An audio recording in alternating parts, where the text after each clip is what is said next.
Hello mga ka-J-Vlog, welcome ulit sa panibagong video at sa video na to i-game test natin itong napakalupit na mid-range smartphone ni Tecno, ang Tecno Pova 5 Pro 5G. Maganda kaya to? Tara mga ka-J-Vlog, check natin.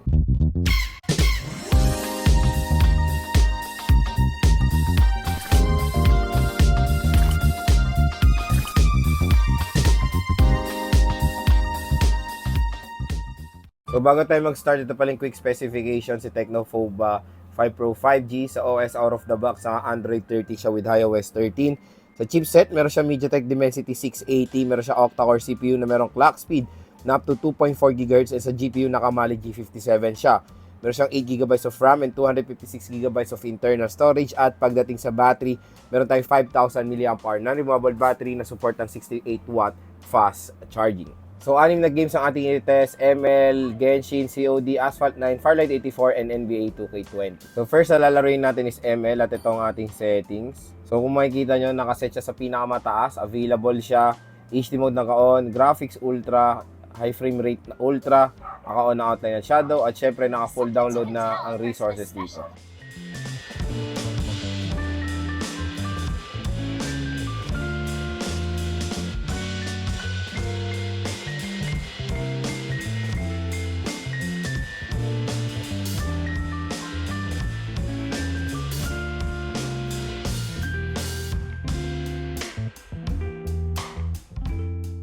Dating sa ML, napakaganda ng performance dyan ni Tecno Pova 5 Pro 5G.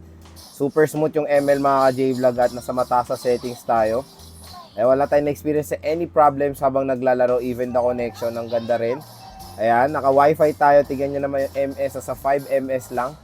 So yun, kung naghanap kayo na isang smartphone na solid pang ML, maganda rin i-consider ito si Tecno Pova 5 Pro 5G. Paniguradong mag-i-enjoy po kayo. So next naman is Farlight 84.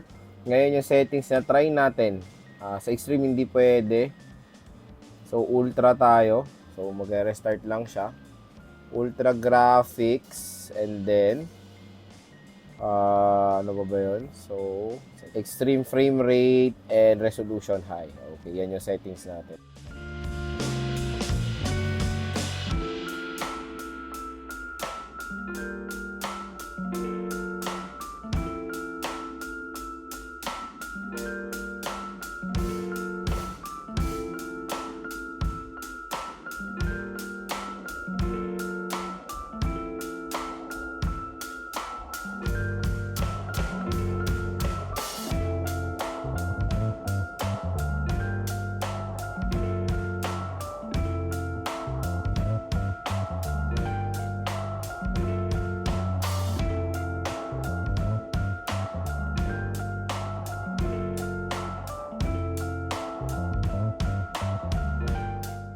So pagdating sa Farlight 84, makikita nyo okay rin naman ang performance ni Tecno Pova 5 Pro dito. Nakaka-experience tayo ng mga few frame drops habang naglalaro, pero maganda pag sinet nyo siya sa mataas sa settings dahil ma-appreciate nyo yung graphics. Mataas po. Ayan, maganda. Very detailed siya pag nakataas ang graphics, pero nakaka-experience tayo ng frame drops from time to time. So next naman is COD, Battle Royale, and Multiplayer.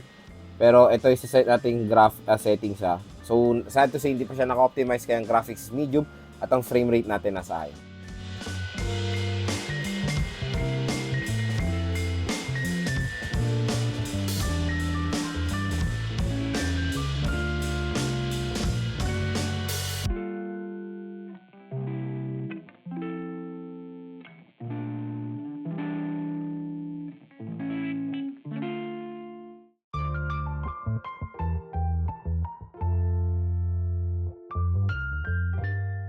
So pagdating sa COD Battle Royale, kung makikita nyo, maganda performance dyan ni Tecno Pova 5 Pro.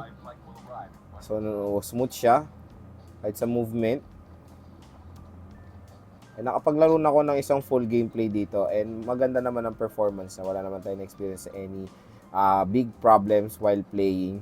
Smooth siya kahit na yung pag-rotate ng player, even pag may kalaban ay maganda pa rin naman ang performance ni Tecno Pova 5 Pro 5G sa pag-handle ng COD Battle Royale. So yun, makakalaro po kayo na mabuti dito sa smartphone na to.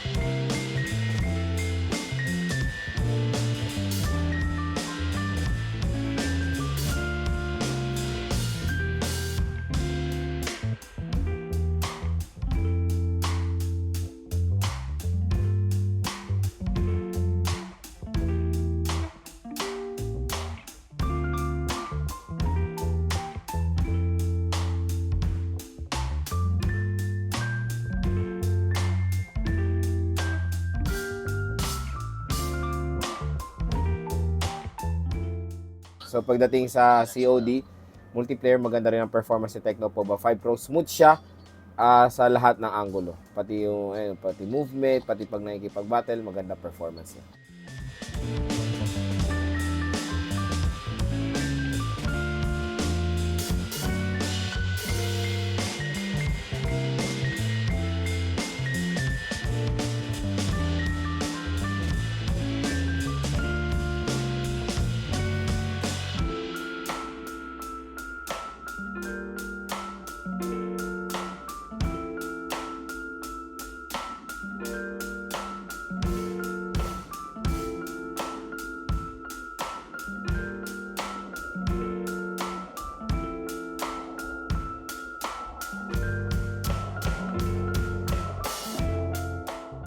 So pagdating sa Asphalt 9, napakaganda ng performance diyan ni Tecno Pova 5 Pro 5G.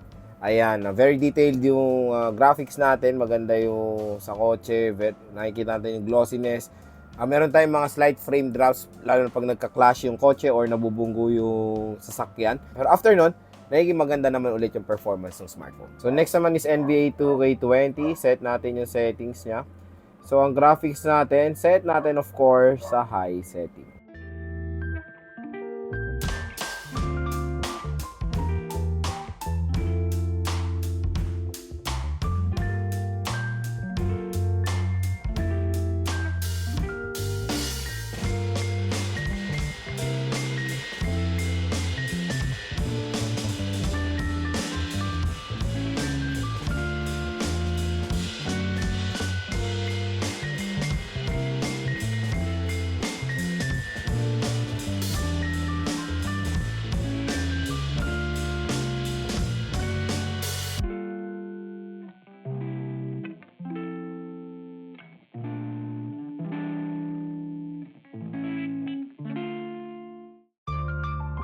So pagdating sa NBA 2K20, tingnan nyo naman yung performance ni Tecno Pova 5 Pro 5G. Super smooth, no frame drops, no slow movement.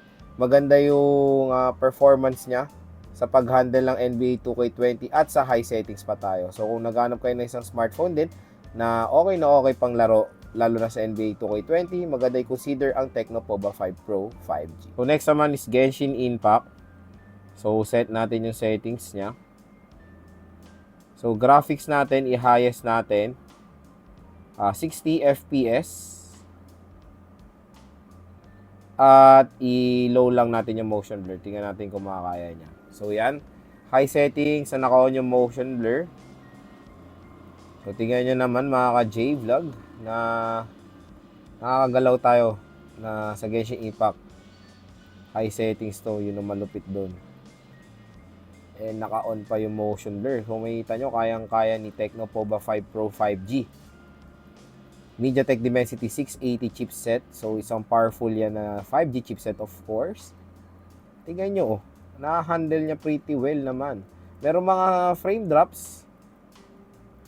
Pero, manageable siya. Kumbaga. Ayan. Ayan, naka-on yung motion blur yan. Diba? Okay na okay. Kayang-kaya niya ang Genshin mga J-Vlog. So next naman, try lang natin i-off yung motion blur. Pero kung makikita nyo, clear naman na kayang-kaya niya na naka-on. So off lang natin.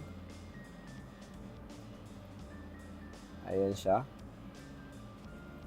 So wala namang any slow movement. Mas bumilis lang yung rotation niya ng konti. Kasi walang ganong motion blur na nangyari. So yan, nakakapaglaban tayo ng mabuti nang walang mga malalalang frame drop na na-experience dito sa Tecno Pova 5 Pro 5G. Ayan. So yan, pagdating sa Genshin, ayan, meron tayong frame drop na na-experience from time to time pero manageable. Hindi pa naman umiinit din yung smartphone kahit papaano. At yun, kung naghanap kayo ng smartphone na kaya ang Genshin, consider nyo ng Tecno Pova 5 Pro 5G. So yun mga ka-J-Vlog, yung game test natin sa Tecno Pova 5 Pro 5G. So makikita nyo, nakakatuwa na okay pang gaming itong smartphone na to. Matik na yan kasi alam nyo naman mga Pova smartphones, di ba? For gaming talagang focus yan. So Hindi na natin yung pagkakaila dito sa Tecnopova 5 Pro 5G. So, Dimensity 680 chipset. Isang powerful naman din yan na 5G chipset na all goods for gaming. Lahat ng tinest natin games dito ay na-handle niya pretty well. At nagulat din ako, of course, sa performance sa Genshin Impact. Kahit na naka-on yung motion blur, nakakapag-battle tayo na mabuti. Meron mga slight frame drops pero manageable siya. And sa highest end, nakakatuwa, optimize na rin siya sa ML dahil lahat ng matataas sa settings sa ML available at smooth po ang performance na pagdating sa ML.